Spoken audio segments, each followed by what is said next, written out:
ओम शांति। आज 5 नवंबर 2025 के बाबा के अनमोल मधुर महावाक्य सुनेंगे। आज की बाबा की मुरली में बाबा कहते, बच्चे, ये सारी दुनिया रोगियों की एक बड़ी हॉस्पिटल है। और प्रैक्टिकल दुनिया में भी अगर देखा जाए तो बड़े शहरों में जितनी भी बड़ी बड़ी बिल्डिंगें हैं, अक्सर वो हॉस्पिटल की बिल्डिंग ही होती है। तो इसका मतलब दिन प्रतिदिन रोगी बढ़ते जा रहे हैं और रोग भी बढ़ते जा रहे हैं।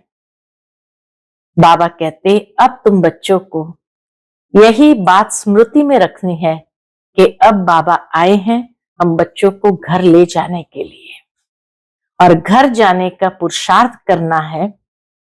पुनर्जन्म वापस इस दुनिया में नहीं लेना है, नई दुनिया में ही लेना है। और उसी के लिए हम राजयोग सीख रहे हैं ताकि सहज ही राजाए घराने में जाएं। बाबा कहते हैं, बाप बच्चों के लिए रूहानी राजस्थान स्थापन कर रहे हैं। यही स्मृति रहे तो दुख की लहर कभी भी जीवन में आ नहीं सकती। तो सुनते हैं आज के बाबा के अनमोल मधुर महावाक्य। ओम शांति। मीठे बच्चे, ये सारी दुनिया रोगियों की बड़ी हॉस्पिटल है। बाबा आए हैं सारी दुनिया को निरोगी बनाने। आज की मुरली से प्रश्न है, कौन सी स्मृति रहे तो कभी भी मुरझाइश व दुख की लहर नहीं आ सकती। उत्तर है, अभी हम इस पुरानी दुनिया, पुराने शरीर को छोड़ घर जाएंगे, फिर नई दुनिया में पुनर्जन्म लेंगे। तो घर जाने की स्मृति। हम अभी राजयोग सीख रहे हैं राजाई में जाने के लिए। बाप हम बच्चों के लिए रूहानी राजस्थान स्थापन कर रहे हैं। यही स्मृति रहे तो दुख की लहर नहीं आ सकती। आज की मुरली से पहले गीत बजा है, तुम ही हो माता पिता तुम ही हो। ओम शांति। गीत कोई तुम बच्चों के लिए नहीं है। बाबा कहे, ये गीत तुम बच्चों के लिए नहीं है, नए नए को समझाने के लिए है। ऐसे भी नहीं कि यहां सब समझदार ही है, नहीं, बेसमझ को समझदार बनाया जाता है। बच्चे समझते हैं कि हम कितने बेसमझ बन गए थे।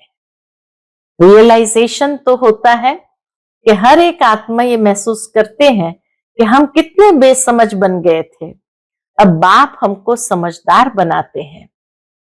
जैसे उदाहरण बाबा देते हैं, जैसे स्कूल में पढ़कर बच्चे कितने समझदार बन जाते हैं। हर एक अपनी अपनी समझ से बैरिस्टर, इंजीनियर आदि बनते हैं। यह तो आत्मा को समझदार बनाना है।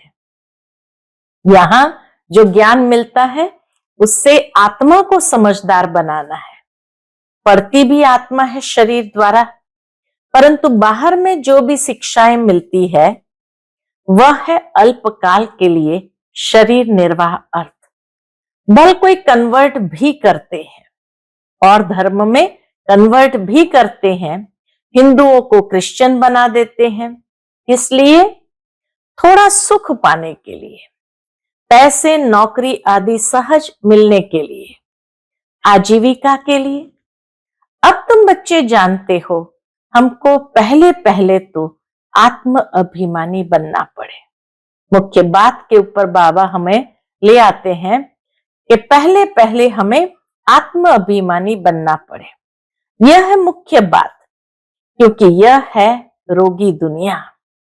ऐसा कोई मनुष्य नहीं जो रोगी नहीं बनता हो, कुछ न कुछ होता जरूर है। कलयुगी दुनिया है, कुछ न कुछ जरूर होता रहता है। कभी कौन सा अंग दर्द कर रहा है, कभी सर्दी जुकाम हो रहा है। ये सारी दुनिया बड़े ते बड़ी हॉस्पिटल है, जिसमें सब मनुष्य पतित रोगी है। आयु भी बहुत कम होती है, अचानक मृत्यु को पा लेते हैं, काल के चंबे में आ जाते हैं। यह भी तुम बच्चे जानते हो। तुम बच्चे सिर्फ भारत की ही नहीं, सारे विश्व की सर्विस करते हो, गुप्त रीति। मूल बात है कि बाप को कोई नहीं जानते, मनुष्य होकर और पारलौकिक बाप को नहीं जानते, उनसे प्यार नहीं रखते, न जानते हैं न बाबा से प्यार रखते हैं। अब बाप कहते हैं मेरे साथ प्यार रखो। मेरे साथ प्यार रखते रखते तुमको मेरे साथ ही वापस चलना है। जब तक वापस चलो तब तक इस छीछी दुनिया में रहना पड़ता है।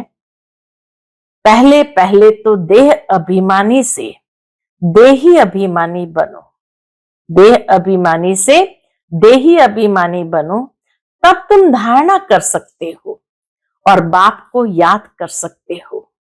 अगर देही अभिमानी नहीं बनते तो कोई काम के नहीं। देह अभिमानी तो सब है, आज सारी दुनिया में सब देह अभिमानी है। तुम समझते भी हो कि हम आत्म अभिमानी नहीं बनते, बाप को याद नहीं करते तो हम वही है जो पहले थे। मूल बात ही है देही अभिमानी बनने की। इस ज्ञान मार्ग में मूल बात ही है देही अभिमानी बनने की, न कि रचना को जानने की। गाया भी जाता है रचता और रचना का ज्ञान। ऐसे नहीं कि पहले रचना फिर रचता का ज्ञान, नहीं, पहले रचता फिर रचना को जानना है। पहले रचता वही बाप है।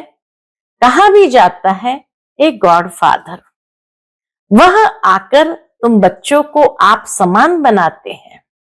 बाप तो सदैव आत्माभिमानी है ही, इसलिए वह सुप्रीम है। बाप कहते हैं मैं तो आत्माभिमानी हूं, जिसमें प्रवेश किया है उनको भी आत्माभिमानी बनाता हूं। इनमें प्रवेश करता हूं इनको कन्वर्ट करने, क्योंकि यह भी देह अभिमानी थे। ब्रह्मा बाबा भी पहले देह अभिमान में थे। इनको भी कहता हूं अपने को आत्म समझ मुझे यथार्थ रीति याद करो। शिव बाबा ब्रह्मा बाबा को भी सबसे पहले यही कहते, अपने को आत्म समझ मुझे यथार्थ रीति याद करो। ऐसे बहुत मनुष्य है जो समझते हैं आत्मा अलग है, जीव अलग है। आत्मा देह से निकल जाती है तो दो चीज हुई ना। बाप समझाते हैं तुम आत्मा हो, आत्मा ही पुनर्जन्म लेती है, आत्मा ही शरीर लेकर पाठ बजाती है। बाबा बार बार समझाते हैं अपने को आत्मा समझो, इसमें बड़ी मेहनत चाहिए। जैसे स्टूडेंट पढ़ने के लिए एकांत में बगीचे आदि में जाकर पढ़ते हैं, पादरी लोग भी घूमने जाते हैं तो एकदम शांत रहते हैं, वह कोई आत्म अभिमानी नहीं रहते, क्राइस्ट की याद में रहते हैं। घर में रहकर भी याद तो कर सकते हैं, परंतु खास एकांत में जाते हैं क्राइस्ट को याद करने और कोई तरफ देखते भी नहीं है। इतना एकांत प्रिय हो जाते कि और कोई तरफ देखते भी नहीं। जो अच्छे अच्छे होते हैं समझते हैं हम क्राइस्ट को याद करते करते उनके पास चले जाएंगे। क्राइस्ट हेवन में बैठा है, हम भी हेवन में चले जाएंगे, ऐसे वह समझते हैं। यह भी समझते हैं क्राइस्ट हेवनली गॉड फादर के पास गया, हम भी याद करते करते उनके पास जाएंगे। सब क्रिश्चियन उस एक के बच्चे ठहरे, उस एक गॉड फादर के बच्चे ठहरे। उनमें कुछ ज्ञान ठीक है, लेकिन क्राइस्ट की आत्मा तो ऊपर गई ही नहीं। क्राइस्ट नाम तो शरीर का है, जिसको फांसी पर चढ़ाया। आत्मा तो फांसी पर नहीं चढ़ती है। अब क्राइस्ट की आत्मा गॉड फादर के पास गई, ये कहना भी रॉन्ग हो जाता है। वापस कोई कैसे जाएंगे? हर एक को स्थापना फिर पालना जरूर करनी होती है। जिसने भी धर्म की स्थापना की तो जरूर उसको पालना भी तो करनी होती है। मकान को पोताई आदि कराई जाती है। यह भी पालना है ना। अब बेहद के बाप को तुम याद करो। यह नॉलेज बेहद के बाप के सिवाय कोई दे न सके। अपना ही कल्याण करना है, रोगी से निरोगी बनना है। यह रोगियों की बड़ी हॉस्पिटल है। सारे विश्व रोगियों की हॉस्पिटल है। रोगी जरूर जल्दी मर जाएंगे, बाप आकर इस सारे विश्व को निरोगी बनाते हैं। ऐसे नहीं कि यहां ही निरोगी बनेंगे। बाप कहते हैं निरोगी होते ही है नई दुनिया में। यहां तो सब रोगी है, निरोगी कोई नहीं, लेकिन निरोगी होते ही है नई दुनिया में। पुरानी दुनिया में निरोगी हो न सके। ये लक्ष्मी नारायण निरोगी एवर हेल्दी है। वहां आयु भी बड़ी होती है। रोगी विशस होते हैं, वाइसलेस रोगी नहीं होते। वाइसलेस रोगी नहीं होते, वह है ही संपूर्ण निर्विकारी। बाप खुद कहते हैं इस समय सारी विश्व, खास भारत रोगी है।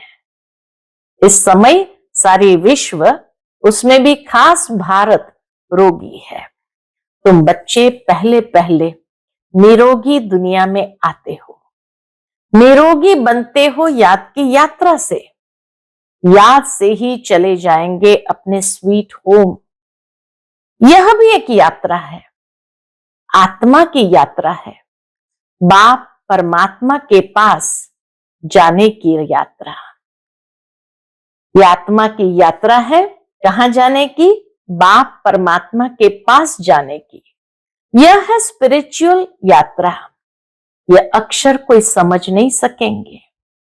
स्पिरिचुअल यात्रा ये कोई समझ नहीं सकेंगे कि कैसे आत्मा यात्रा पर जाती है। तुम भी नंबरवार जानते हो, परंतु भूल जाते हो।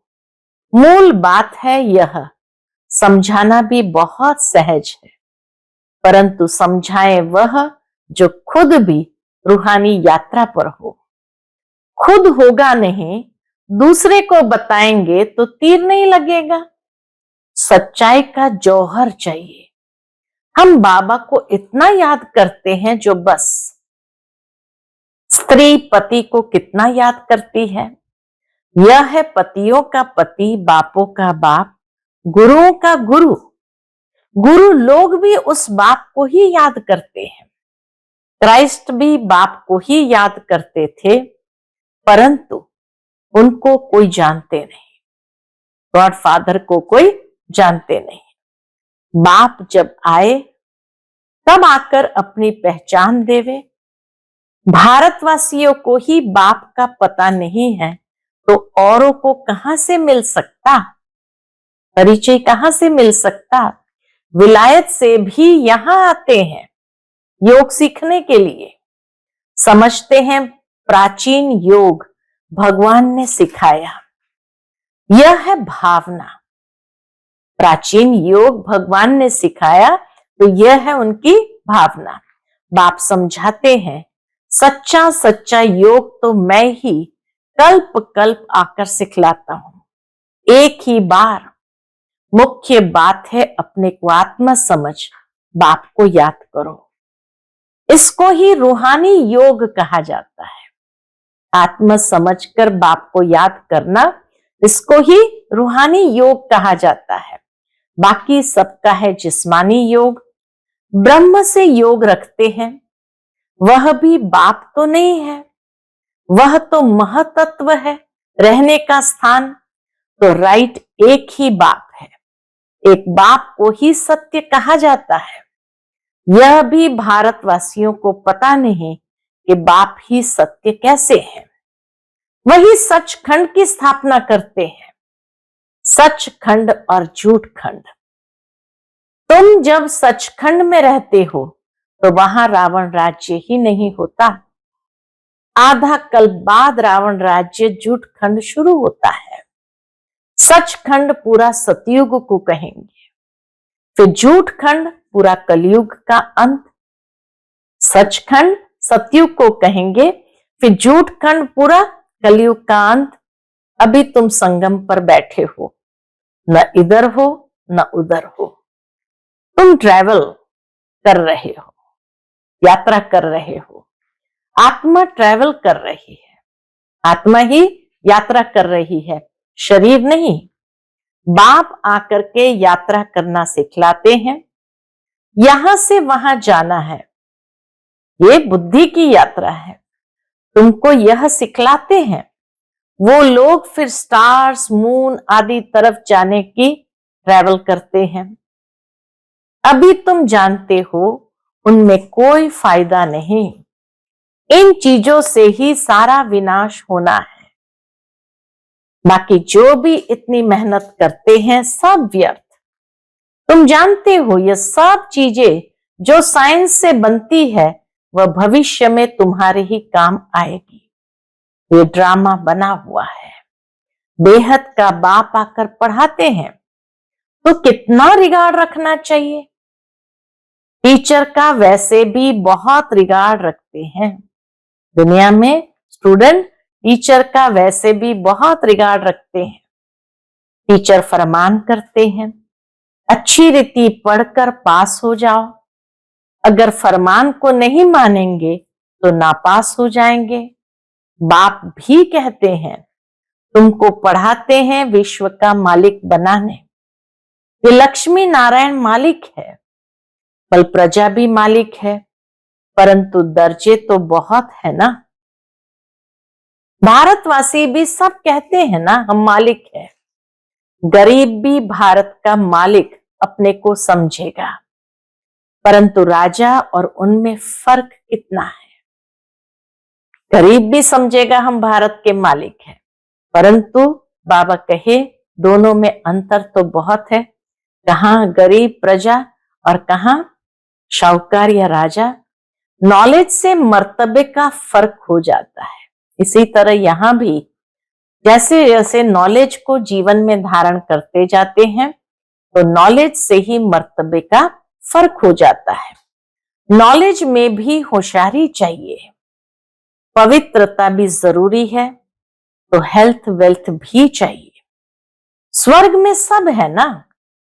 बाप एम ऑब्जेक्ट समझाते हैं, दुनिया में और कोई की बुद्धि में ये एम ऑब्जेक्ट होगी ही नहीं। तुम फट से कहेंगे हम यह बनते हैं, सारे विश्व में हमारी राजधानी होगी। यह तो अभी पंचायती राज्य है। पहले थे डबल ताजधारी, फिर एक ताज, अभी 9 ताज। सतयुग त्रेता में है डबल ताजधारी, द्वापर में फिर भी एक ताजधारी, और अभी कलयुग में तो 9 ताज। बाबा ने मुरली में कहा था, यह भी चित्र हो, डबल सिर ताज राजाओं के आगे सिंगल ताज वाले माथा झुकाते हैं। अभी बाप कहते हैं, मैं तुमको राजाओं का राजा डबल सिर ताज बनाता हूं। वह है अल्पकाल के लिए, यह है 21 जन्मों की बात। पहली मुख्य बात है पावन बनने की। बुलाते भी है कि आकर पतित से पावन बनाओ, ऐसे नहीं कहते राजा बनाओ। अभी तुम बच्चों का है बेहद का सन्यास। इस दुनिया से ही चले जाएंगे अपने घर, इसको कहते हैं बेहद का सन्यास। फिर हेवन में आएंगे। अंदर में खुशी रहनी चाहिए, जबकि समझते हैं हम घर जाएंगे फिर राजाई में आएंगे, फिर मुरझाइश, दुख आदि ये सब क्यों होना चाहिए।